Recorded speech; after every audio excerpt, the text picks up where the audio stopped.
اصلاحی دنیا کے معزز ناظرین، السلام علیکم۔ خوابوں کی تعبیر کے سلسلے میں آج پھر ایک نئی ویڈیو کے ساتھ آپ کی خدمت میں حاضر ہیں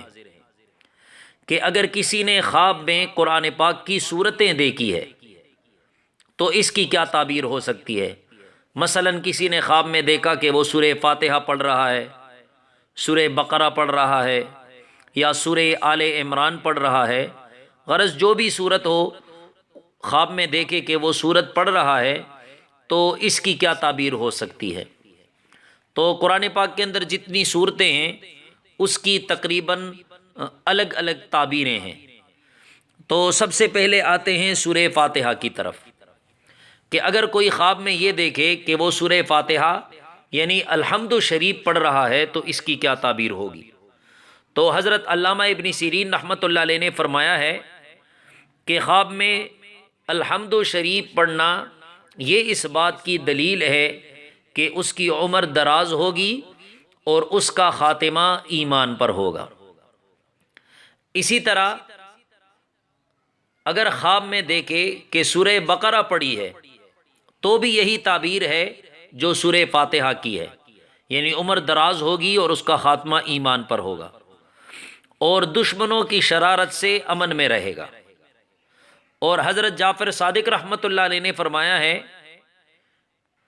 کہ وہ لوگوں میں راست گو ہوگا، سچا ہوگا، اور اگر درویش ہے تو مالدار ہوگا، اور اگر بیمار ہے تو شفا پائے گا، غمگین ہے تو خوش ہوگا، غلام ہے تو آزاد ہوگا۔ اسی طرح حضرت علامہ ابن سیرین رحمۃ اللہ علیہ نے فرمایا ہے کہ اگر خواب میں دیکھے کہ اس نے سورہ آل عمران پڑھی ہے تو یہ اس بات کی علامت ہے کہ تمام برائیوں سے امن میں رہے گا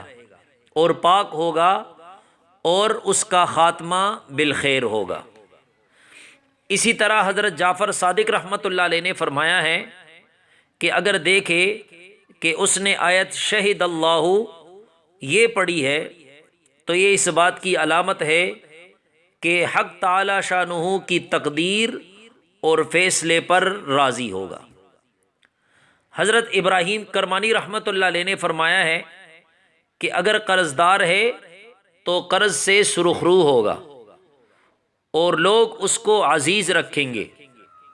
حضرت علامہ ابن سیرین رحمۃ اللہ علیہ نے فرمایا ہے کہ اگر خواب میں دیکھیں کہ آیت قل اللہم مالک الملک یہ آیت پڑھی ہے